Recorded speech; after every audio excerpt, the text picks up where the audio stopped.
Hello my dear friends, मैं गगन कपूर एक बार फिर से आप सभी का वेलकम करता हूं। आज मौसम बहुत ही बढ़िया हो रखा है।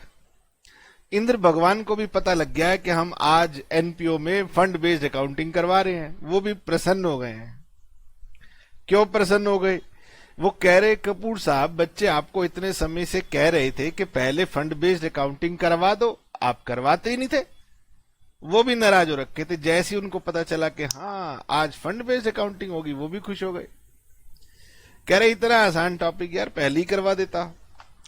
अब क्या है, मैं थोड़ा सा कोशिश करता हूं कि थोड़ा सा लॉजिक बता के सीक्वेंसिंग के हिसाब से चलूं, पर इंद्र भगवान कह रहे हैं कि छोड़ लॉजिक वॉजिक, छोटे छोटे बच्चे हैं, तू उनसे ज्यादा लॉजिक की उम्मीद मत किया कर। मैंने कहा अच्छा प्रभु, जैसी आपकी इच्छा। वैसे मैं इंद्र देवता से ज्यादा प्रसन्न रहता नहीं हूं, तो खैर वो बहुत प्रसन्न है। आप बाहर हवाएं चल रही हैं जोर जोर से, बारिश हो रही है, और क्या कहें। तो हमारी बुक के अंदर एक टॉपिक दिया हुआ था फंड बेस्ड अकाउंटिंग। हम उसे चाहते थे कि सही समय पर लॉजिक के साथ कवर कर ले, लेकिन बच्चे कह रहे थे कि सर बुक में पहले दिया हुआ है, टीचरों ने करा दिया, क्लास की जूम क्लास में हो गया, प्लीज एक बार आप बता दो। तो मैंने कहा चलिए ले लेते हैं, बाद में भी कराना है, अभी भी कराना है। तो आज हम क्या करेंगे, फंड बेस्ड अकाउंटिंग। चलिए, फिर मत कहना सर टॉपिक बताया नहीं था। ठीक है जी सर, ठीक है। ओहो, सीधा क्वेश्चन के ऊपर आएंगे क्या सर? अब क्या समय लगाना, आइए सीधा सीधा चलते हैं और हम आपको लेके चलते हैं सीधा मुद्दे के ऊपर। टॉपिक का नाम है फंड बेस्ड अकाउंटिंग।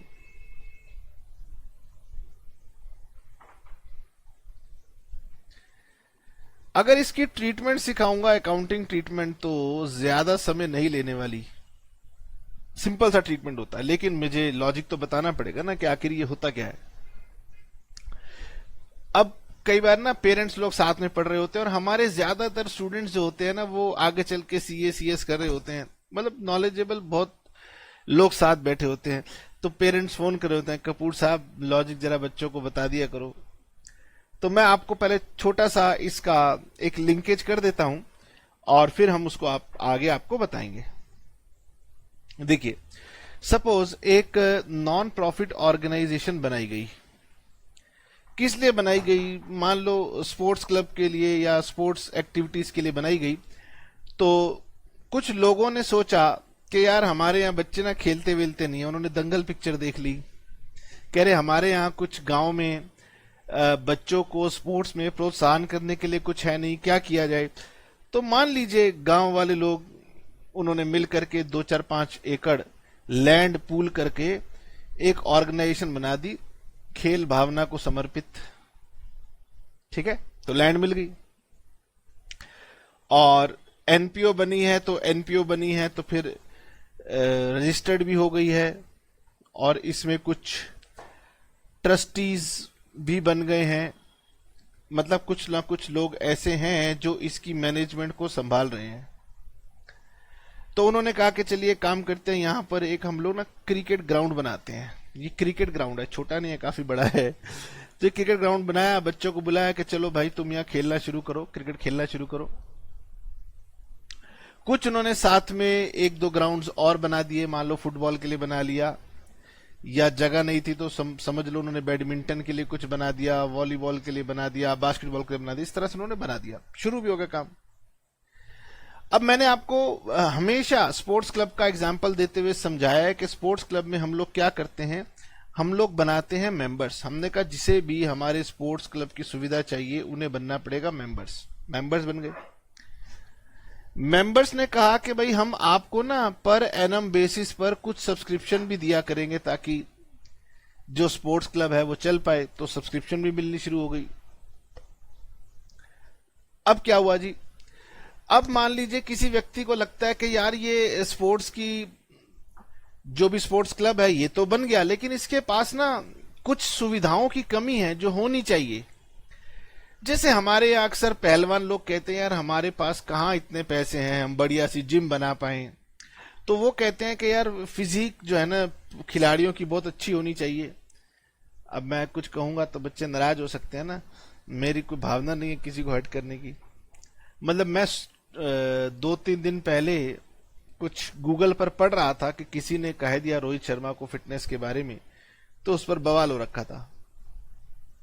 मतलब फिटनेस हो तो जैसे मतलब विराट कोहली आपको देख के लगता है ना कितने फिट हैं, तो प्लेयर्स की फिटनेस होना बहुत जरूरी है, तभी तो वो स्पोर्ट्स में एक्सेल कर पाएंगे। तो प्लेयर कह रहा है कि भाई उसके लिए मुझे जिम जाना पड़ता है, जिम में महंगी महंगी मशीनरी लगी हुई है, मैं अफोर्ड कर नहीं सकता। तो मतलब लोगों ने देखा यार आपने स्पोर्ट्स क्लब तो बना दिया, लेकिन आपके पास ना कई बेसिक सुविधाओं का अभाव है। अब क्या हुआ, जब क्लब चलना शुरू होगा धीरे धीरे, अब आप बहुत कुछ तो जान गए हैं, बाकी बातें समझ जाएंगे। तो आपने बोला कि सर जो ये नॉन प्रॉफिट ऑर्गेनाइजेशंस होती हैं इनको रिसिप्ट्स में सब्सक्रिप्शंस मिलेंगी और इनको यहां पर कुछ पेमेंट्स भी करनी पड़ेंगी। उसके बाद अगला काम अभी हम लोग जल्दी ही करेंगे, इनकम एंड एक्सपेंडिचर अकाउंट, हमारी रिसीट्स इनकम बनेगी, हमारी पेमेंट्स एक्सपेंडिचर बनेगा और यहां पर निकल के आएगा सरप्लस।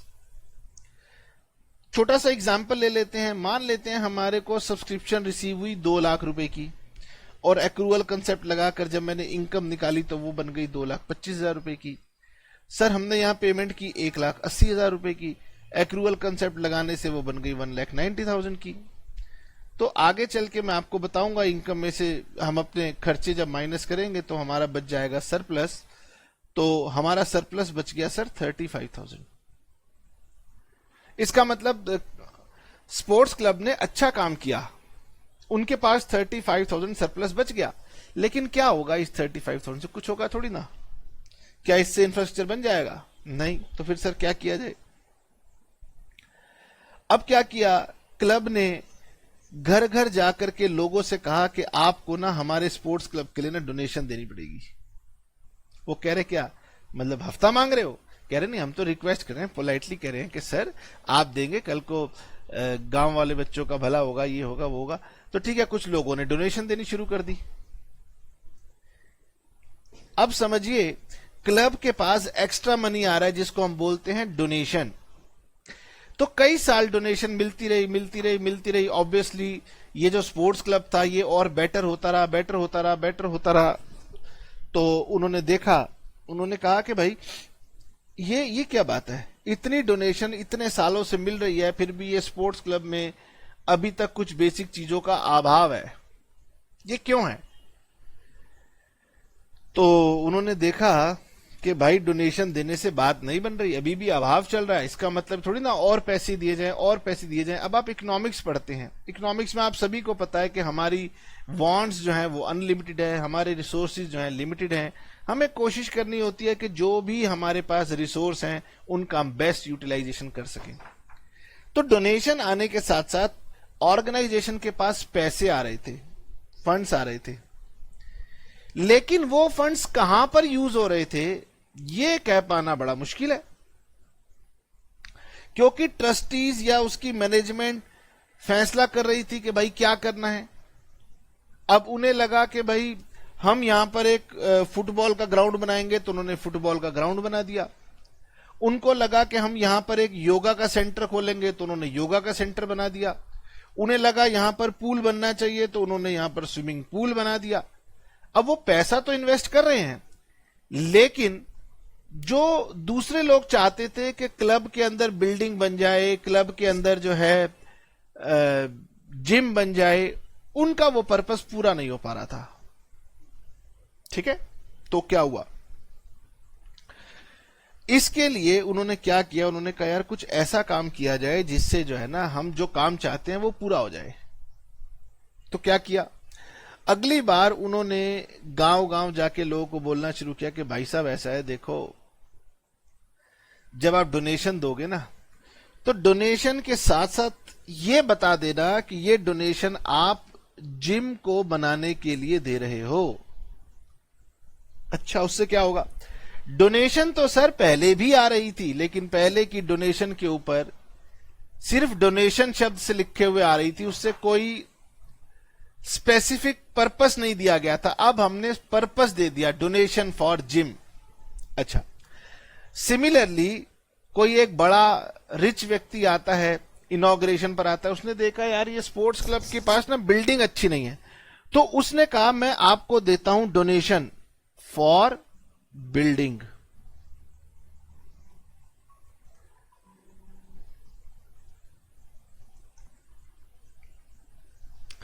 तो अब हमें जो फंड्स मिल रहे हैं वो हमें फंड्स एक स्पेसिफिक पर्पस के लिए मिल रहे हैं, और जब भी फंड्स हमें स्पेसिफिक पर्पस के लिए मिलेंगे इसी का नाम हो जाएगा फंड। चलिए अब मैं आपको जो है इसी बात को दोबारा समझाता हूं। आपको डोनेशन या फिर सरकार से कोई ग्रांट प्राप्त हुई, आपको मेरा मतलब नॉन प्रॉफिट ऑर्गेनाइजेशन को। अभी जैसे कि मैं एक एग्जांपल और ले सकता हूं, अभी आजकल आप देखते हैं कि बहुत जोरों शोरों से राम मंदिर के निर्माण का काम चल रहा है, तो वो संस्था कह रही है कि अगर आप राम मंदिर ट्रस्ट को कुछ पैसा देना चाहते हैं तो आप दे सकते हैं। तो मतलब हर किसी व्यक्ति को राम मंदिर के निर्माण के लिए सहयोग जरूर देना चाहिए। भगवान राम का चरित्र ही कुछ ऐसा है, बट आजकल के बच्चों को तो शायद रामायण के बारे में पूरी बातें पता ही नहीं है। तो जैसे राम मंदिर बन रहा है, पेरेंट्स से जाकर के आप पूछ सकते हैं, तो लोग राम मंदिर बनाने के लिए डोनेशन दे रहे हैं, तो वो डोनेशन बिल्डिंग बनाने के लिए मतलब मंदिर के निर्माण के लिए दिया जा रहा है। तो इस तरीके से जो डोनेशन हमें मिलती है या कोई ग्रांट या कोई रिसिप्ट हमें मिलती है, तो ये दो तरीके की होती हैं। एक तो होती है सिंपल डोनेशन, मतलब जनरल डोनेशन। जनरल डोनेशन जब मुझे मिल रही थी तो इसका मतलब यह हो गया कि उस पैसे से मैं स्पोर्ट्स रिलेटेड कोई भी एक्टिविटी पे खर्चा कर सकता हूं। हमारी ऑर्गेनाइजेशन क्यों बनी है? स्पोर्ट्स क्लब है। किसी ने मुझे चंदा दिया, डोनेशन दी, कुछ लिखा हुआ नहीं था, कुछ कहा गया नहीं था, उसको बोलते हैं जनरल डोनेशन। ये पैसा हमारे पास आया डोनेशन के नाम का, हमारी संस्था को मिला है, तो हमारी संस्था जिस चीज पे मर्जी खर्च करे, वो चाहे इससे क्रिकेट का ग्राउंड बनाए, चाहे इससे वॉलीबॉल का ग्राउंड बनाए, चाहे इससे जो मर्जी करे, चाहे ऑफिस में कंप्यूटर लगाए, जो मर्जी करे, हमें रोकने वाला कौन है? डोनेशन है, क्लब के लिए आई है, क्लब के ऊपर खर्च हो गई। इसको बोलते हैं जनरल डोनेशन, जहां कोई चीज किसी स्पेसिफिक काम के लिए ना आई थी, ना किसी स्पेसिफिक काम के ऊपर खर्च हो रही है।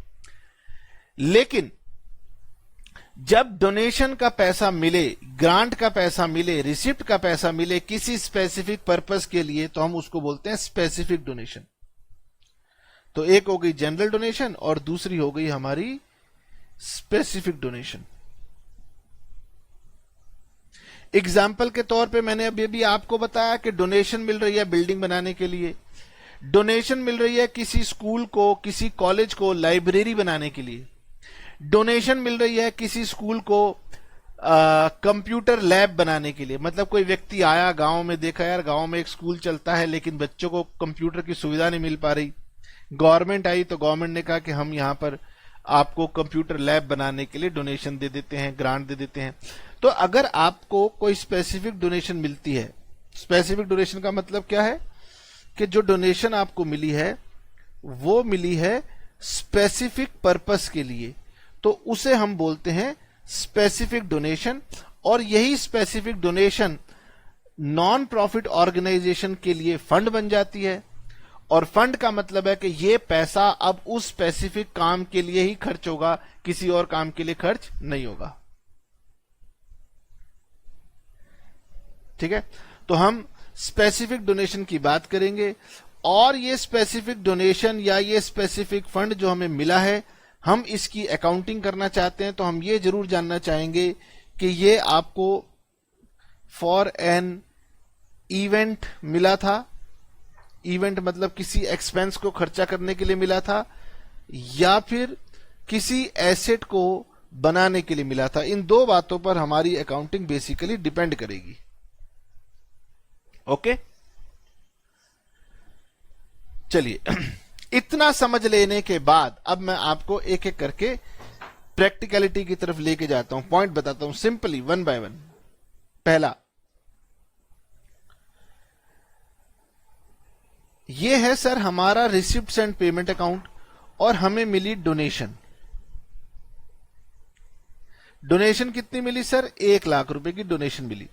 और सर हमें दूसरी मिली डोनेशन फॉर टूर्नामेंट। उन्होंने कहा भाई तुम्हारा स्पोर्ट्स क्लब तभी पॉपुलर होगा जब तुम अपने यहां पर ना टूर्नामेंट्स करवाओगे।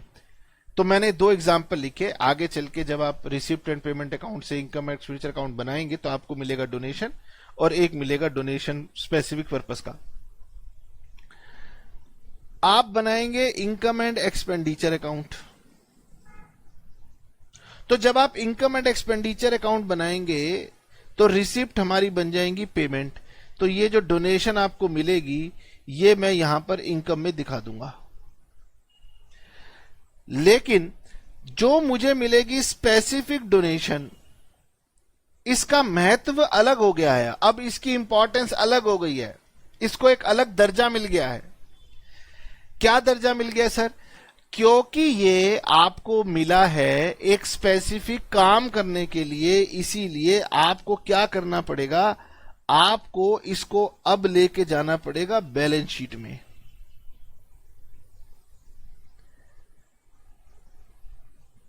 सर बैलेंस शीट में लेके जाना पड़ेगा? हां, जो आपको रिसिप्ट मिली वो तो बन गई आपकी इनकम, लेकिन जो आपको रिसिप्ट किसी स्पेसिफिक ऑब्जेक्टिव के साथ मिली वो बन गई आपकी लाइबिलिटी। तो आप क्या करेंगे, आप इसको इनकम एंड एक्सपेंडिचर में नहीं ले जाएंगे और आप इसको बैलेंस शीट में लेके जाएंगे और आप इसका नाम रखोगे टूर्नामेंट फंड 2,50,000 रुपए। इसका मतलब जब भी कोई ग्रांट मिलेगी स्पेसिफिक पर्पस के लिए, वो इनकम एंड एक्सपेंडिचर अकाउंट में नहीं जाएगी। अपनी भाषा में लिख लो, लिख लो ना, लिखना चाहिए, क्या बुराई है। फिर लिखो कि ये जो मिलेगी ये हमारी बैलेंस शीट की लाइबिलिटी साइड के ऊपर जाएगी। ये बैलेंस शीट है और आप बैलेंस शीट क्लास 11th में पढ़ चुके हैं। ये बैलेंस शीट की लाइबिलिटी साइड है, ये लाइबिलिटी साइड पे चली जाएगी। ठीक है, वहां हम लिखते हैं लाइबिलिटीज, प्लूरल में लिखते हैं। ठीक है, टूर्नामेंट फंड। सबसे पहली चीज, मेरे ख्याल से इतना समय लिया तो मैं आपको समझाने में कामयाब हुआ कि डोनेशन जनरल है तो इनकम एंड एक्सपेंडिचर में चली गई। इसके बारे में और बातें थोड़ी देर के बाद करेंगे, थोड़ी देर का मतलब नेक्स्ट क्लासेस में करेंगे।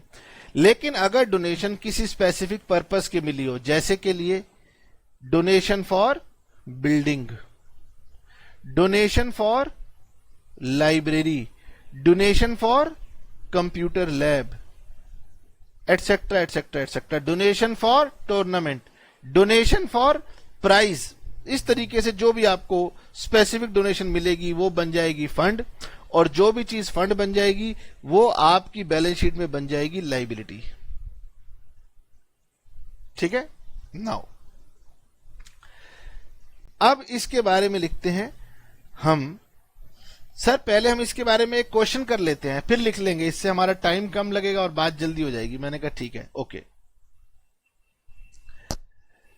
जब आपको कोई चीज मिली है फंड के नाम की, तो फिर फंड से रिलेटेड ऑल द रिसिप्ट्स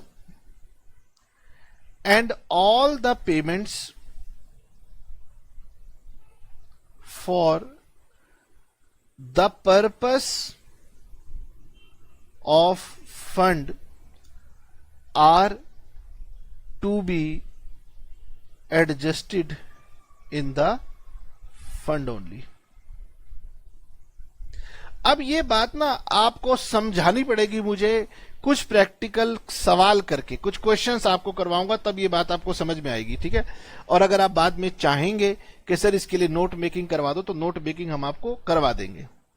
कहां चलें सर, क्या हम क्वेश्चन नंबर 7 करें? मैंने कहा बहुत बेसिक है, बाद में अपने आप कर लेना। सर क्वेश्चन नंबर 8 करते हैं। मैंने कहा छोड़ो, क्वेश्चन नंबर 8 भी बिल्कुल सिंपल है। सर सीबीएसई सैंपल पेपर का है, छोड़ दो, बहुत बेसिक है, आप अपने आप कर लोगे थोड़ी देर के बाद। क्वेश्चन नंबर 9 करें, बहुत इजी है। सर क्वेश्चन नंबर 10 करें।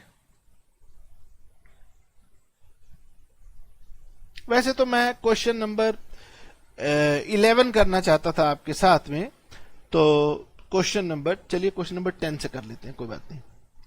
इस बात का मतलब आप क्वेश्चन नंबर 10 में समझ जाएंगे। वो कह रहा है कि आपके पास प्राइस फंड है 50,000 रुपीज का।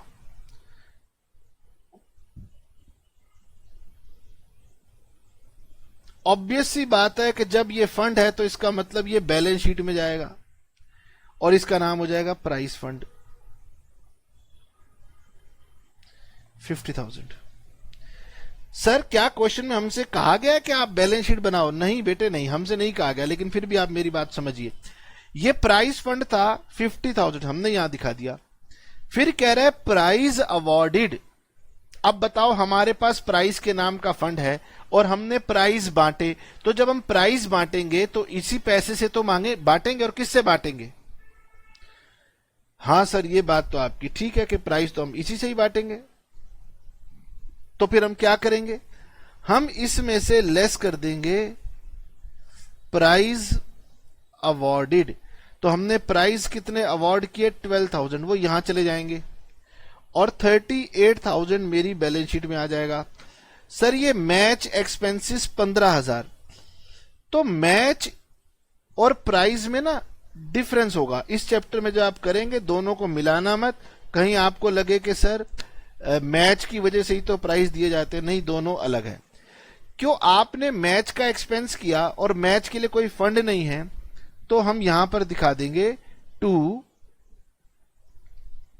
Match expenses 15,000। यानी कि यहां से मैं आपको यह कन्वे करने की कोशिश कर रहा हूं कि अगर किसी चीज का फंड है तो वो बैलेंस शीट में जाके एडजस्ट होगी, और अगर किसी चीज का फंड नहीं है तो वो इनकम एंड एक्सपेंडिचर अकाउंट में चली जाएगी। सर हमें वैसे तो आपकी बात थोड़ी बहुत समझ में आई है, लेकिन पूरी समझ में नहीं आई। तो मैंने कहा पिक्चर अभी बाकी है। मैंने कब कहा अभी खत्म हो गई? अभी तो मैंने आपको 2-3 बातें समझाई हैं। एक तो समझाया कि जनरल पर्पस में और स्पेसिफिक पर्पस में अंतर होता है। स्पेसिफिक पर्पस से बन जाती है फंड, जब चीज बन जाती है फंड तो वो बैलेंस शीट में चली जाती है, और जिसका फंड नहीं है वो इनकम एंड एक्सपेंडिचर में आ जाती है। अच्छा सर एक बात बताइए, ये जो हमें फंड मिला था ये हमें मिला था प्राइस के लिए, मतलब हम इसे स्पेसिफिक कामों के लिए हमें मिला था, ठीक है? तो होता क्या है, अगर आपने कहा कि पापा मैं पढ़ रहा हूं या मैं पढ़ रही हूं कि मुझे आगे चल करके ना वो बनना है पायलट, ठीक है, एक एग्जाम्पल के तौर पे कह रहा हूं, हालांकि आप सब लोग कॉमर्स वाले हैं, आप कहेंगे सर हमने पायलट थोड़ी ना बनना है। मैं एक एग्जाम्पल दे रहा हूं। आपने बोला अपने पेरेंट्स को कि पापा मैं ना पायलट बनना चाहती हूं या पायलट बनना चाहता हूं। तो पापा ने बोला भाई ठीक है, बहुत अच्छी बात है। गए अपनी मिसिस को बताया कि भाई सुन लो बच्चे क्या कह रहे हैं, पायलट बनना है, बताओ पायलट बनने के लिए कितना पैसा लगेगा। तो भाई दोनों माँ बाप ने कहा चलो कोई बात नहीं, बच्चे अगर कामयाब होंगे तो हमारे लिए अच्छी बात है। तो उन्होंने बोला कि बच्चों को कि बेटे ऐसा है, हमने तुम्हारा सपना सुन लिया है और आगे से ना हम तुम्हें एक्स्ट्रा पैसे देंगे अपने उस सपने को पूरा करने के लिए। तो पॉकेट मनी तो माँ बाप देते ही हैं, लेकिन साथ में उन्होंने कहा ये हम आपको ना एक्स्ट्रा पैसे दे रहे हैं, आप इन पैसों को ना संभालना सीखो। आप ये भी कह सकते हो कि पेरेंट्स को कि आप ही संभाल लो, लेकिन पेरेंट्स ने कहा कि हम आपको देते हैं, आप अपने पैसे को मैनेज करना सीखो, अभी से सीखो। तो उन्होंने आपको पैसे दिए, उन्होंने कहा हर मंथली हम आपको जो है ना 25,000 रुपीज देंगे, आप इसको ना अलग से सेव करना। किस लिए? अपने सपने को पूरा करने के लिए। क्या है आपका सपना? तो मैंने एक एग्जाम्पल ले लिया कि पायलट बनना था, जिसका जो भी होगा। तो पेरेंट्स ने आपको 25,000 रुपए दिए अपना सपना पूरा करने के लिए, और आपको अलग से 5,000 रुपए दिए मंथली अपने पर्सनल खर्चों को करने के लिए। इन दोनों बातों में अंतर है। जो आपको 5,000 पर मंथ मिल रहे हैं अपने खर्च करने के लिए, वो हो गई जनरल। उसको चाहे आप कपड़े लीजिए, चाहे मोबाइल फोन में इस्तेमाल कीजिए, चाहे जहां मर्जी इस्तेमाल कीजिए। लेकिन वो जो 25,000 मिला है वो आपने अलग से संभाल के रखना है, बिल्कुल खर्च नहीं करना उसको। अगर खर्च करना है तो अपने सपने के काम के लिए ही खर्च करना है, इसी को बोलते हैं फंड। तो जब भी उस सपने से रिलेटेड कोई खर्चा करोगे उसी फंड में से माइनस कर दोगे। लेकिन पापा अभी तो मुझे उन पैसों की आवश्यकता नहीं है, क्योंकि ये सपना तो मेरा 2 साल बाद 3 साल बाद पूरा होगा, तब जरूरत पड़ेगी। तो भाई इस पैसे को आप इन्वेस्ट कर दो। अब समझिए, हम आगे की बात आपको बताने जा रहे हैं। ऑर्गेनाइजेशन ने बनाया फंड, तो इस फंड की जरूरत जब पड़ेगी तब पड़ेगी। अभी क्या करें, अभी इसको कर दो इन्वेस्ट। तो हम इसके लिए बना देते हैं फंड की इन्वेस्टमेंट। आपको अक्सर मिलेगा फंड और फिर मिलेगी फंड की इन्वेस्टमेंट। ये आपकी बैलेंस शीट में लायबिलिटी साइड पर आएगा और ये आपकी बैलेंस शीट में एसेट साइड के ऊपर आएगा। इन्वेस्टमेंट हमारे एसेट्स होते हैं। जब भी हम कभी भी इन्वेस्टमेंट करते हैं तो इस इन्वेस्टमेंट से हमें आगे कुछ और अदर रिसिप्ट मिलती है। ठीक है, तो यहां पर लिखा हुआ है match fund 1 lakh. Case number 2 की बात करते हैं। सर हमारे पास था मैच फंड 1 लाख, तो आपने इसको इन्वेस्ट भी किया होगा। हां सर हमने इन्वेस्ट कर रखा है केवल 60,000। ओके, हमने मैच फंड के नाम पर 60,000 इन्वेस्ट कर रखा है। तो मैंने कहा भाई ठीक है, बहुत अच्छी बात है। वैसे तो फंड 1 लाख का है तो इन्वेस्टमेंट भी 1 लाख रुपए की करनी चाहिए थी, लेकिन आपने कहा कि सर हमने कुछ पैसा इन्वेस्ट कर रखा है और कुछ पैसा हमने अलग से रखा हुआ है। ठीक है, ऐसा होता है। अब जब भी आप इन्वेस्टमेंट करेंगे तो उस इन्वेस्टमेंट पर कोई ना कोई रिसिप्ट, कोई ना कोई इनकम जरूर मिलेगी। जीवन में वही कामयाब होता है जो इन्वेस्टमेंट करता है। ये मेरी बात ध्यान से सुन लो। तो इन्होंने क्योंकि इन्वेस्टमेंट की है तो इस पर उनको इंटरेस्ट मिला है। Interest on match fund investment 3,000। Okay, अब ऊपर चलते हैं। मैंने आपसे कहा था all the receipts and all the payments for the purpose of fund are to be adjusted in the fund. अब इसके ऊपर बुक में आप डिटेल में पढ़िएगा। मैं यहां पर यह कहना चाहता हूं क्योंकि ये पैसे मैच के फंड के थे और इन्हीं पैसों को जब मैंने इन्वेस्ट किया और उससे मुझे कुछ एक्स्ट्रा इनकम हुई तो ये इनकम भी मेरे उसी सपने के पैसे में जुड़ जाएगी। इसका मतलब ये हो गया कि अब ये मेरे जो फंड के पैसे ये जो मिले हैं, फंड की इन्वेस्टमेंट पर जो मिले हैं, ये भी मेरे फंड के अंदर ऐड होंगे। मतलब कि आपको आपका सपना पूरा करने के लिए आपके पिताजी 25,000 रुपए देते थे। वो 25,000 रुपए आपने बैंक में जाकर के डिपॉजिट कर दिए और बैंक ने कुछ समय के बाद कहा कि आपको हम इसके ऊपर 1,000 रुपीज का इंटरेस्ट देते हैं। तो वो इंटरेस्ट आपके लिए एक्स्ट्रा मनी है। सवाल ये उठता है कि वो एक्स्ट्रा मनी आप अपनी पॉकेट मनी के अंदर रख लोगे या उस सपने के साथ और ऐड कर दोगे जिससे आपका सपना और जल्दी पूरा हो जाए। तो अगर आपकी कॉमन सेंस कुछ भी कहती हो, पर सच्चाई यही है कि वो पैसा जो 1,000 रुपीज आपने कमाया है वो सपने वाले पैसे से कमाया है। उस 1,000 रुपए पर अगर अधिकार है तो आपके सपने का अधिकार है। इसीलिए फंड से की गई इन्वेस्टमेंट के ऊपर जो भी इनकम मिले वो आपको फंड के अंदर ही जोड़ देनी होती है। यह तो हुआ रिसिप्ट का एग्जांपल। सर अब हमने मैच करवाया तो भाई ये फंड किस लिए था? ये फंड तो था ही सर मैच करवाने के लिए। तो जब मैच आप करवाएंगे तो भाई मैच का जो खर्चा होगा वो भी आप इसी के अंदर माइनस कर दोगे। ओके, तो मैच फंड था, ठीक है। मैच के एक्सपेंस थे, ठीक है, फंड में माइनस होंगे। मैच की इन्वेस्टमेंट थी, इन्वेस्टमेंट अलग चीज होती है, उसको इसमें प्लस माइनस नहीं करते, उसको हम बैलेंस शीट की एसेट साइड पे दिखाते हैं। और फिर सर इसका जो इंटरेस्ट मिलेगा उसको हम मैच फंड में जोड़ देंगे।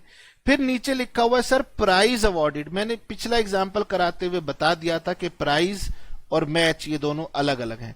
यानी ये जो प्राइज अवॉर्डेड है वो आपको ये समझाने के लिए दे रहा है कि इसे इसमें एडजस्ट मत कर देना। ओके, दोबारा समझते हैं आराम से। केस नंबर 2,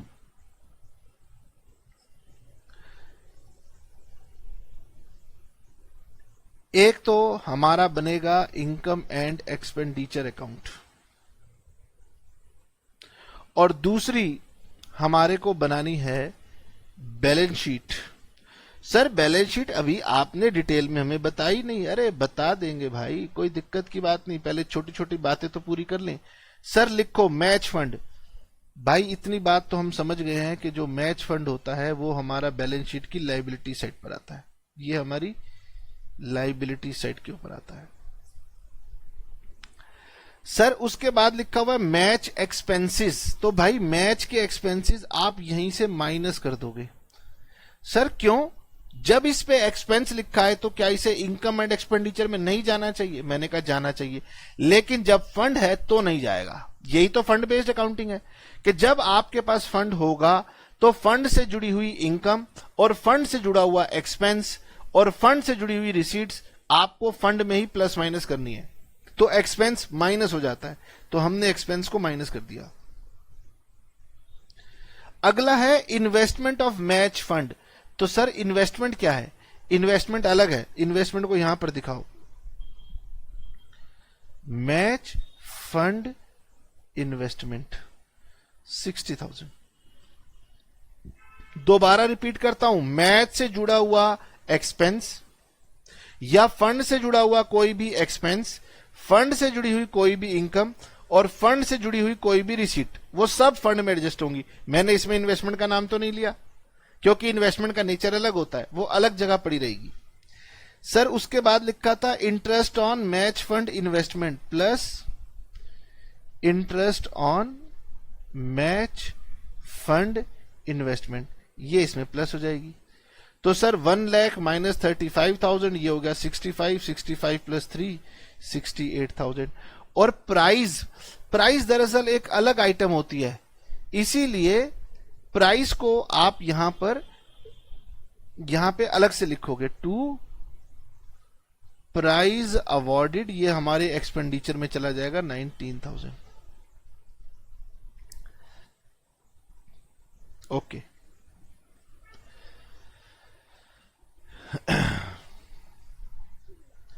हम और आगे चलेंगे, धीरे धीरे धीरे धीरे धीरे धीरे आपको बताते रहेंगे।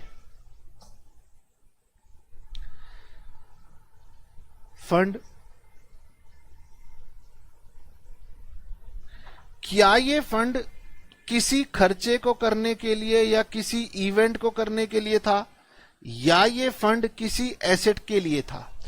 इवेंट का मतलब जैसे कि आप टूर्नामेंट करना चाहते हो, जैसे कि आप मैच करवाना चाहते हो, कोई और कल्चरल प्रोग्राम करवाना चाहते हो, कुछ भी। एसेट मतलब कि जैसे कि आप लाइब्रेरी बनवाएंगे, बिल्डिंग बनवाएंगे, ऐसे कामों के लिए आपको मिला है, उसकी बात कर रहे हैं। कॉमन बात तो यह है, जब भी फंड होगा ऑल रिसीट्स,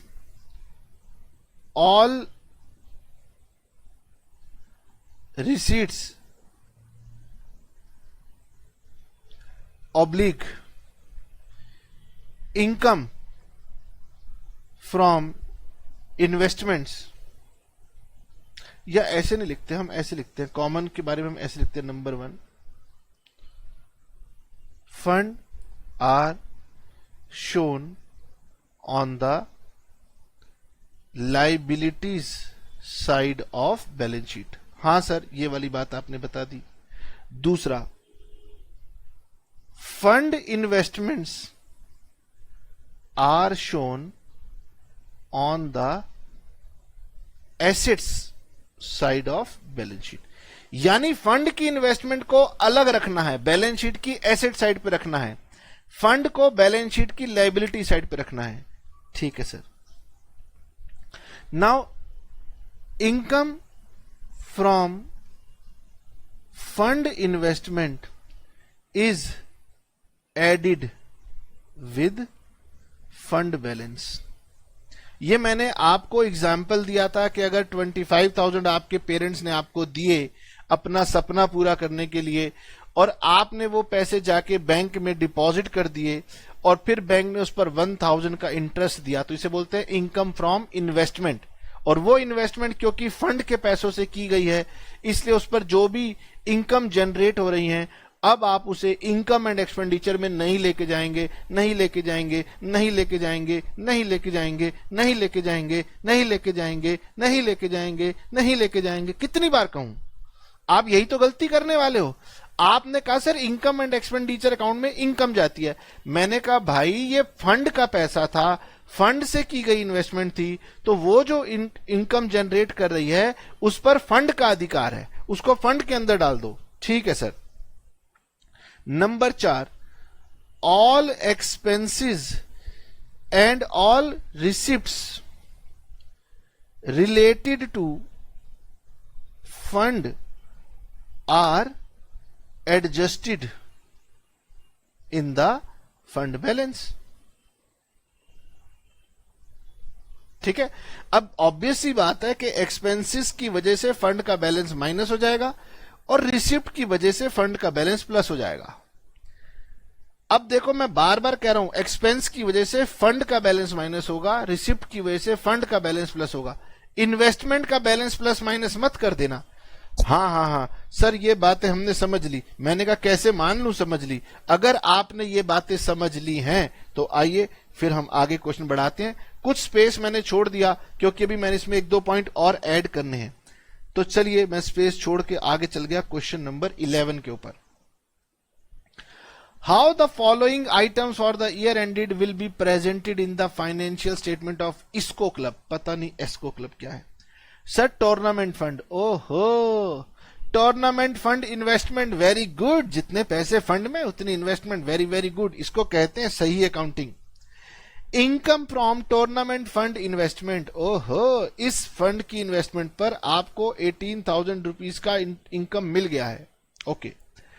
टूर्नामेंट एक्सपेंसेस 12,000. ओहो, very very good. Additional information, interest accrued to tournament fund investment 6,000 रुपए, सीबीएसई 2019. कर लो, इंपॉर्टेंट कर लो, मार्क फॉर रिवीजन कर लो ना. मैं कह रहा हूं सर, आपने कह दिया तो बस हो गया, बात खत्म. बैलेंस शीट ऑफ आइस्को क्लब.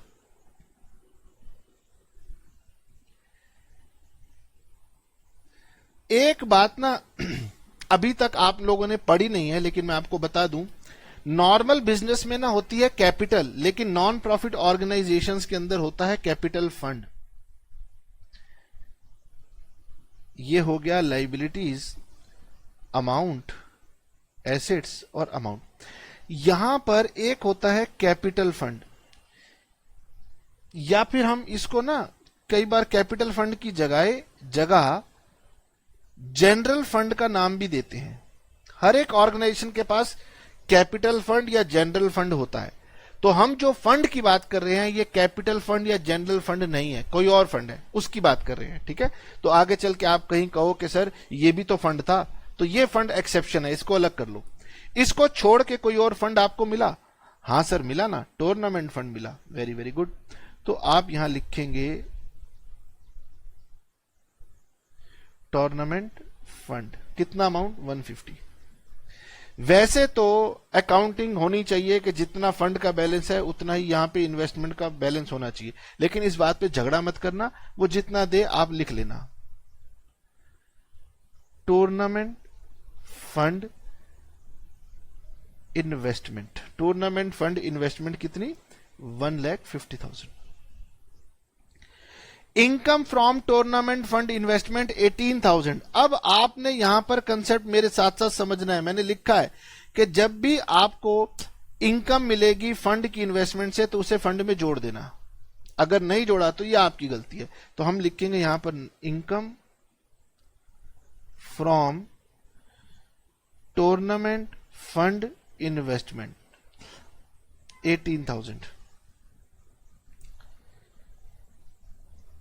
अच्छा, फिर लिखा हुआ है टूर्नामेंट एक्सपेंसेस 12,000 और नीचे लिखा हुआ है interest accrued on tournament fund investment. इसका मतलब क्या है? देखिए, आप जब 11th क्लास में फाइनल अकाउंट्स पढ़ते थे तो हर टीचर बच्चे को बताता है कि बेटे ट्रायल बैलेंस में जो भी आइटम लिखी है वो किसी एक जगह पे ट्रांसफर कर लेना, लेकिन जो एडिशनल इंफॉर्मेशन लिखी है उसे आपको 2 जगह पर एडजस्ट करना है. सर हम तो भूल गए नहीं. अब यहां पर जब ये आपको वो देगा ना, रिसिप्ट्स एंड पेमेंट अकाउंट देगा, ये basically receipts and payment account समझ लो. तो यहां से जो इंफॉर्मेशन मिल रही है वो आपको एक ही प्लेस पर लिखनी है. ठीक है सर, लिख दिया. लेकिन एडिशनल इंफॉर्मेशन जो दी जाती है वो हमेशा 2 जगहों पर लिखी जाती है. ठीक है सर. यहां लिखा हुआ है इंटरेस्ट एक्रूड. एक्रूड का मतलब होता है आउटस्टैंडिंग. तो हमारा इंटरेस्ट आउटस्टैंडिंग है टूर्नामेंट फंड की इन्वेस्टमेंट वाला 6,000 रुपए.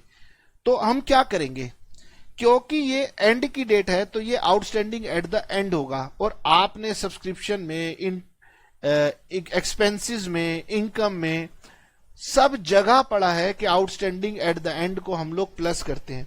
तो आप क्या करेंगे, एडजस्टमेंट साथ में आ गई तो यहां पर हम लिखेंगे ऐड। इसका मतलब 18,000 हमें इनकम इन्वेस्टमेंट पे मिल गई है, लेकिन 8,000 अभी हमारी एक्रूड है, प्लस इंटरेस्ट एक्रूड। हालांकि एक्रूड और आउटस्टैंडिंग में थोड़ा अंतर होता है, तो आप आउटस्टैंडिंग लिखने की बजाय एक्रूड वर्ड लिखा है तो एक्रूड वर्ड ही लिखने की कोशिश करें।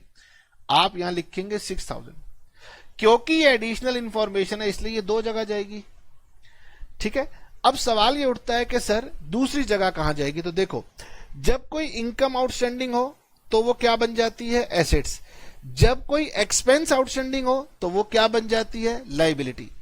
अब आपकी इनकम है, मिल गई, ठीक है, लेकिन वो इनकम जो एक्रूड है, तो इनकम अगर एक्रूड है, इनकम अगर आउटस्टैंडिंग है, तो इसका मतलब भविष्य में आपको मिलने वाली है, तो ये क्या कहलाएगी, एसेट कहलाएगी। इसीलिए एक बार आप इसको यहां पर भी लिखोगे, interest accrued on tournament fund investment 6,000। तो केवल एक आइटम को मैंने दो जगह लिखा है, मैंने उसका रीजन बता दिया है, और मैंने ये भी बता दिया, इसको आप इंपॉर्टेंट मार्क कर लो, एग्जाम के लिए रिवीजन मार्क कर लो, ये आपके ऊपर है। फिर से टूर्नामेंट के एक्सपेंसेस हैं, तो क्योंकि मेरे पास टूर्नामेंट फंड है इसलिए मैं यहां पे माइनस कर दूंगा टूर्नामेंट एक्सपेंसेस 12,000। तो सर अब हमारे पास फाइनली आउटर कॉलम में कितना अमाउंट आ जाएगा,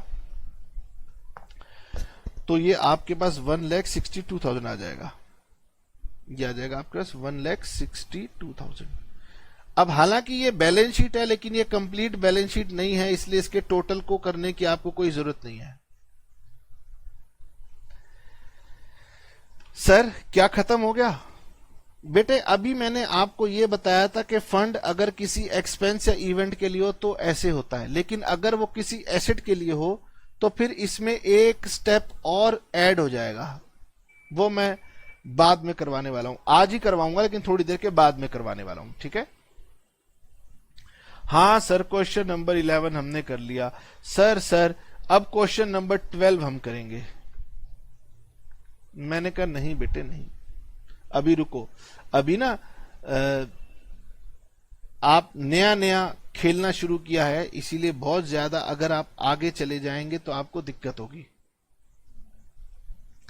how will the following items be presented in income and expenditure account of a club for the year ended this and balance sheet as on that date. Okay, वो कहता है कि बताओ income and expenditure में और balance sheet में इन बातों को आप कैसे दिखाओगे।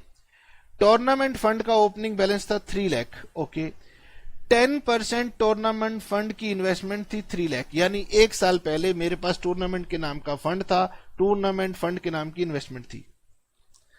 अब बताइए क्या पॉइंट नंबर 1 और पॉइंट नंबर 2 समझ में आ रहा है कि फंड को बैलेंस शीट में कहां लिखना है, फंड की इन्वेस्टमेंट को कहां लिखना है। हां सर, ये हमें समझ में आ रहा है। क्वेश्चन नंबर 12 को फिर से इंपॉर्टेंट मार्क कीजिए और रिवीजन के लिए मार्क कर लीजिए, ठीक है।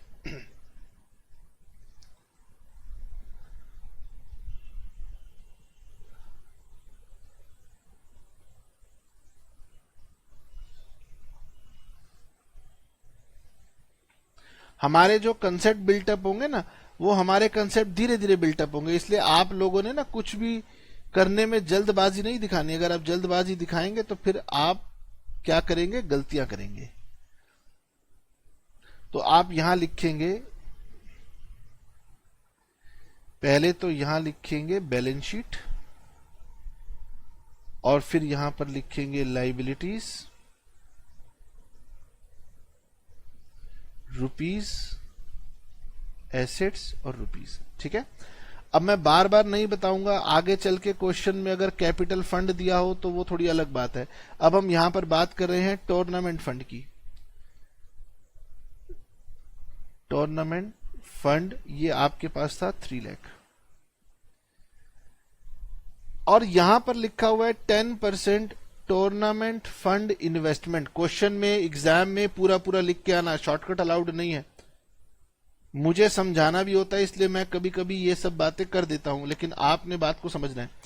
अब यहां पर इस 10% का सिग्निफिकेंस है, इसी के लिए मैंने कहा आपको इसको इंपॉर्टेंट मार्क करना है। Interest received on tournament fund investment 30,000, तो आपने यहां पे लिखना है add tournament fund investment, sorry आपने लिखना है interest on tournament fund investment कितना, 30,000। ओके, अब सवाल ये उठता है कि यहां पर लिखा हुआ था 10%, जब भी ये लिखा हो तो हम इसे एक टर्म दे देते हैं इम्प्लाइड एडजस्टमेंट। क्या होती है इम्प्लाइड एडजस्टमेंट, बोलिए क्या होती है इम्प्लाइड एडजस्टमेंट? इम्प्लाइड एडजस्टमेंट का मतलब है कि क्वेश्चन आपको स्पेसिफिकली बताएगा नहीं, आपको समझ जाना है। और जानते हो क्या होता है, जो लड़कियां होती है वो होशियार होती है, वो समझ जाती है। लड़कियां हमेशा पढ़ाई में इंटेलिजेंट होती है, लड़कों को समझ में नहीं आ रहा होता। वो कहते सर इम्प्लाइड एडजस्टमेंट क्या होता है? अरे भाई आंखों ही आंखों में इशारा हो गया, बस कह दी बात, आंखों ही आंखों में बात कह दी। इम्प्लाइड एडजस्टमेंट का मतलब है कि अब आपको समझ जाना है कि इस 10% का सिग्निफिकेंस क्या है। इसका सिग्निफिकेंस ये है कि हमने जो इन्वेस्टमेंट की है उस पर हमें 10% की इनकम मिलेगी। तो 3 लाख के ऊपर 10% हो गया 30,000, यानी हमें 30,000 की इनकम मिलेगी। सर ये तो हमें मिल गई, इसका मतलब कोई भी इनकम आउटस्टैंडिंग नहीं है। ओहो सर, अगर ये 20,000 होती तो बिना कहे आपको समझना था कि इस पर 10,000 का इंटरेस्ट आउटस्टैंडिंग है। अच्छा, जब भी 10% होगा तो सर पहले मैं इसकी इनकम निकालूंगा और फिर चेक करूंगा कि वो मिली है कि नहीं मिली। अगर कम मिली है तो बच जाएगी आउटस्टैंडिंग। अच्छा बताओ, अगर interest on tournament fund investment question में 28,000 होता, 28,000 होता तो इसका मतलब क्या था? तो सर 3 लाख का 10% 30,000, ये अगर 28 होता तो इसका मतलब 2,000 की आउटस्टैंडिंग मुझे यहां पर एक बार प्लस करनी पड़ती और एक बार यहां पर भी दिखानी पड़ती, जैसे मैंने पिछले क्वेश्चन में दिखाया था। यानी पिछले क्वेश्चन ने साफ साफ 6,000 एक्रूड बताया था, इस क्वेश्चन ने इशारा दिया है। इस क्वेश्चन ने इशारा दिया है, लेकिन हमारे पास लकीली कोई एक्रूड निकल नहीं रहा। तो बच्चा कब जब ऐसा ही दूसरा क्वेश्चन करेगा और अगर वो एक्रूड नहीं निकालेगा तो कहेगा सर आपने क्वेश्चन नंबर 12 में तो निकाला ही नहीं था। तो भाई वहां पर वजह कुछ और थी, फिगर मैच हो रही थी। 3 लाख का 10% 30,000। अच्छा सर, अगर ये 24,000 होता तो इसका मतलब मैं 6,000 एक्रूड लेता। 27,000 होता तो बताओ 3,000 एक्रूड लेना पड़ता। अब सर आप कहते कहां से आ गया, तो मैंने कहा भाई इसकी वजह से आ गया। और ये क्या है? ये है इंप्लाइड एडजस्टमेंट। आगे क्वेश्चन करोगे तो ध्यान रखना। अब सर इंटरेस्ट रिसीव हो गया 30,000, सेल ऑफ टूर्नामेंट टिकट्स। अब ये रिसीट है, टूर्नामेंट के लिए रिसीट है 60,000, ये भी इसमें प्लस हो जाएगी। टूर्नामेंट के प्राइज अवार्ड किए गए 60,000, तो ये भी मेरे हिसाब से इसी में माइनस हो जाना चाहिए।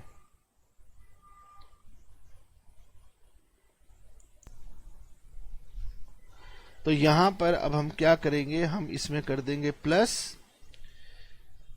Cell of tournament tickets 75,000 minus tournament prize awarded 60,000। अब क्योंकि लिखा हुआ है कि ये टूर्नामेंट में दिया गया प्राइज है, तो ये स्पेसिफिकली वो बता रहे हैं ना कि टूर्नामेंट का ही खर्चा है, इसीलिए मैं माइनस कर रहा हूं। अगर सर ये सिंपली प्राइज अवॉर्डेड लिख देता तो फिर मैं इसको छोड़ देता। तो ये कितना बन गया बताइए? 3 लाख प्लस 30,000 प्लस 75,000 और माइनस 60,000, ये हो गया सर 3,45,000 और ये होगा 3 लाख।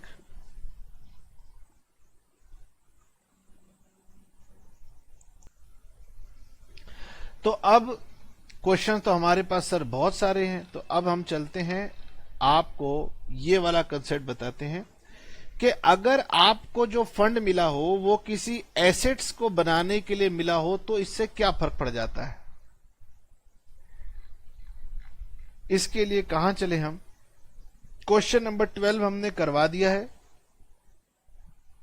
और क्वेश्चन नंबर 13 मैंने आपको ये होमवर्क दे दिया, प्लस जो पीछे की इलस्ट्रेशंस होंगी ना वो भी मैं आपको होमवर्क देने वाला हूं। मेरे पास ये आ रही हैं इलस्ट्रेशंस, मैं बता देता हूं हमारे इस एडिशन में जो इलस्ट्रेशंस आ रही हैं फंड बेस्ड अकाउंटिंग की इलस्ट्रेशंस हैं।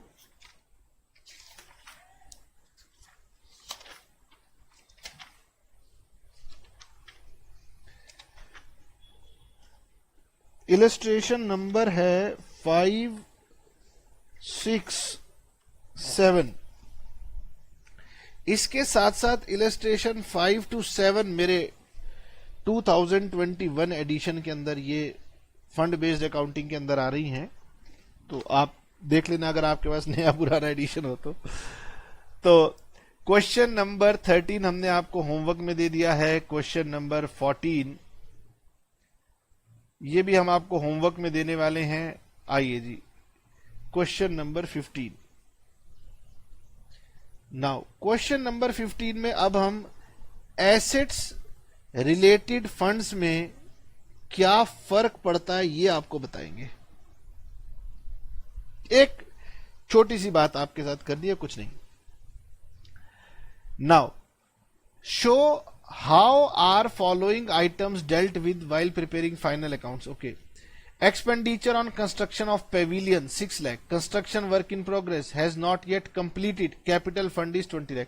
यहां तो सर सिर्फ कैपिटल फंड है और कैपिटल फंड की मैंने कहा बात नहीं करेंगे, कैपिटल फंड हम आपको बाद में बताएंगे, वो फंड नहीं है, वो दरअसल एक कैपिटल है। तो इस केस 1 में तो कोई फंड ही नहीं है, केस नंबर 1 को छोड़ देते हैं। चलिए केस नंबर 2 पे चलते हैं। केस नंबर 1 छोड़ने का मतलब है कि आप उसको समझ जाएंगे, ये नहीं कि मैंने छोड़ दिया तो आपने भी छोड़ दिया, हाँ वो आप अपने आप करेंगे। Expenditure on construction of Pavilion is 6 lakh. अब क्या होता है, स्पोर्ट्स क्लब में जो पेविलियन बनता है ना, जहां पर आप देखते हैं कि दर्शक लोग बैठते हैं, उसको पेविलियन बोलते हैं। मतलब ये ग्राउंड है और जहां दर्शक बैठे हैं वो पेविलियन है। तो आप क्रिकेट का या फुटबॉल का स्टेडियम बना रहे हैं और पेविलियन मतलब बिल्डिंग हो गया, तो आपने बिल्डिंग पर खर्च किया 6 लाख रुपए। Okay, the construction work is in progress, इसका मतलब पेविलियन अभी बन रहा था, बिल्डिंग बनने में समय लेती है, अभी पूरी तरह से तैयार नहीं हुई। और पेविलियन फंड जो हमारे पास है वो 10 लाख रुपए का है और कैपिटल फंड जो है हमारे पास वो 20 लाख का है।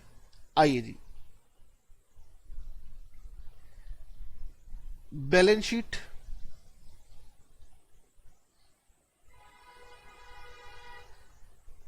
सर हमारे पास कैपिटल फंड दिया हुआ है 20 लाख।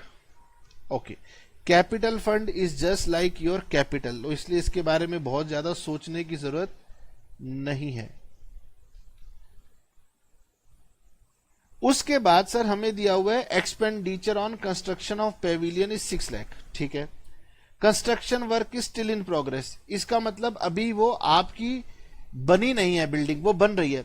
तो expenditure on construction of Pavilion, Pavilion मतलब बिल्डिंग, तो आप यहां पर क्या लिखेंगे, आप यहां लिखेंगे पेविलियन इन प्रोग्रेस।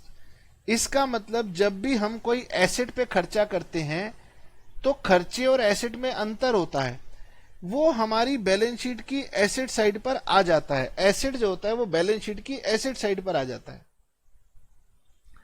अगर ये मैच फंड होता तो यहां लिखा होता हमने मैच एक्सपेंस किया, तो मैच एक्सपेंस में मैच फंड में से माइनस करता था। लेकिन जब मैं एसेट बनाता हूं तो मैं उसको एक्सपेंस नहीं दिखाता, मैं बैलेंस शीट की एसेट साइड पर ले जाता हूं।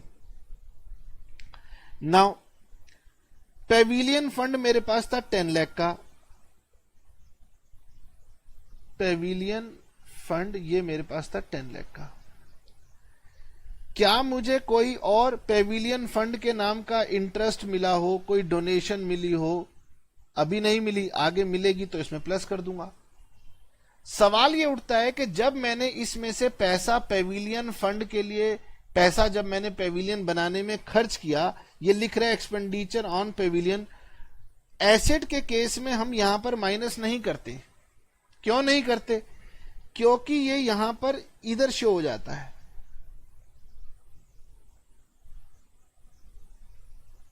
अब मेरी बात समझना, अगर आपने मेरी बात समझ ली, हम तो बहुत टाइम पहले से ये बात कहते हुए आ रहे थे बच्चों को कि अभी ना आप छोटे छोटे बच्चे हो तो पुराने एडिशन खोल के देखोगे तो टीएस ग्रेवाल बुक ये वाला पॉइंट नहीं देते थे बच्चों को, और कोचिंग वाले भी ऐसे ही पढ़ा देते थे।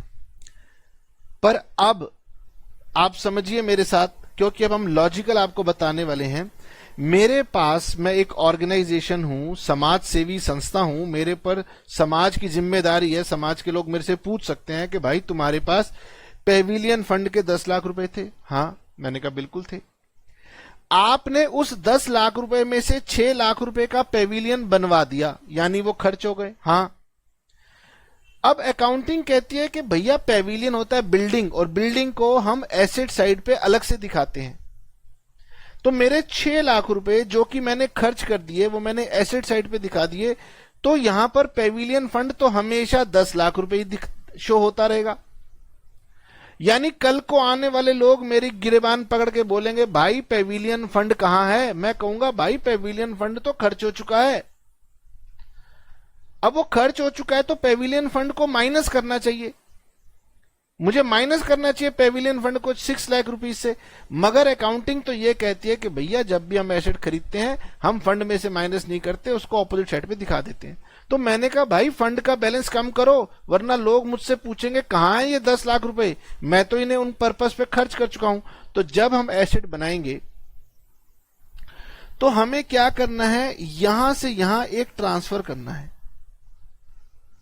तो मैं यहां लिखूंगा पेविलियन मेड 6 लाख, और यहां पर ऐड कर दूंगा पेविलियन मेड 6 लाख। इसको हम बोलते हैं ट्रांसफर एंट्री। मतलब इस एंट्री में कुछ हुआ नहीं, लेकिन इस एंट्री ने मेरी अकाउंटिंग को एक बहुत सही जवाब दिया कि अब मुझे आगे चल के यदि कोई व्यक्ति पूछेगा कि तेरे पास पेविलियन फंड पड़ा है, मैंने कहा हां पड़ा है। कितना पड़ा है? वो 4 लाख रुपए का पड़ा है। आपको ये ट्रांसफर एंट्री की इंपॉर्टेंस समझनी है। सर ये पहले ट्रांसफर एंट्री में पहले नहीं बनाता था, एक्सपेंस के केस में बनाने की जरूरत नहीं पड़ती थी, लेकिन एसेट के केस में मुझे इसकी जरूरत पड़ेगी। तो मैं यहां पे लिख देता हूं point number 5, in case of asset when fund balance is used for purchase या फिर construction of asset, then a transfer will be made from the specific fund to capital fund या फिर जनरल फंड। क्या transfer होगा? यहां से आपको minus करना है और यहां पर आपको प्लस करना है, यहां से यहां ट्रांसफर करना है। इसका मतलब यह हुआ कि अब मुझे यहां पर बैलेंस शीट में दिखाना है 26 लाख, यहां दिखाना है 4 लाख और यहां दिखाना है 6 लाख। एक्सपेंस के केस में तो सिंपल सा एक्सपेंस करो माइनस कर दो, लेकिन एसेट के केस में एसेट को हम एसेट साइड पर दिखाएंगे और एक ट्रांसफर एंट्री बनाएंगे। यानी कि अब एक तो मैंने ये वाला काम किया कि फंड में से माइनस करने की बजाय एसेट साइड पे दिखाया, और दूसरा मैंने एक ट्रांसफर एंट्री करके दिखाई। सर केस नंबर 3 देखते हैं।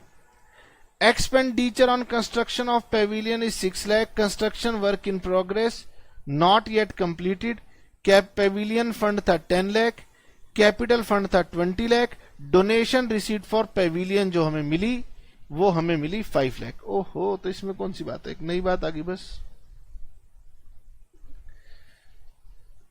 बैलेंस शीट केस नंबर 3 लीजिए।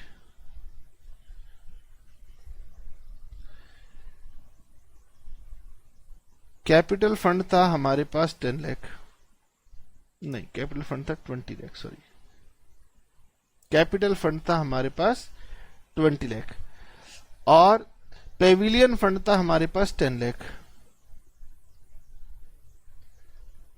पेविलियन फंड हमारे पास था 10 लाख। उसके बाद हमें डोनेशन मिली, एड डोनेशन फॉर पेविलियन, तो इसमें कोई चेंज नहीं है, हम यहां पे ऐड कर देंगे। सर कोई इनकम मिली होती तो भी ऐड कर देते। फिर लिखा था expenditure on construction of Pavilion. अब यहां पर देखिए, आप यहां पे लिखेंगे कि पेविलियन इन प्रोग्रेस, मतलब ये अभी बन रहा है 6 लाख का। तो ये जो एक्सपेंडिचर हुआ ये मैंने एसेट साइड पे दिखा दिया। अब मुझे बैलेंस मैच कराने के लिए यहां से यहां एक ट्रांसफर एंट्री देनी पड़ेगी, minus Pavilion work in progress 6 lakh रुपए। इसका मतलब पेविलियन जो अभी बन रहा है मैंने उस पर 6 लाख रुपए खर्च कर दिए हैं और यहां पर मैं ऐड कर दूंगा पेविलियन इन प्रोग्रेस 6 लाख रुपए। इसका मतलब अब मेरे पास कैपिटल फंड हो गया 26 लाख, पेविलियन के नाम पर मेरे पास अब जो फंड बचा हुआ है वो बचा हुआ है 9 लाख और ये मेरा आएगा 6 लाख। सर केस नंबर 1 क्या था? केस नंबर 1 में तो कोई फंड था ही नहीं, तो ये मेरे बैलेंस शीट की एसेट साइड पे आ जाएगा और ये मेरे कैपिटल फंड में शो हो जाएगा। लीजिए, केस नंबर 1 इतना सिंपल था, उसमें कुछ भी नहीं था, फंड तो था ही नहीं।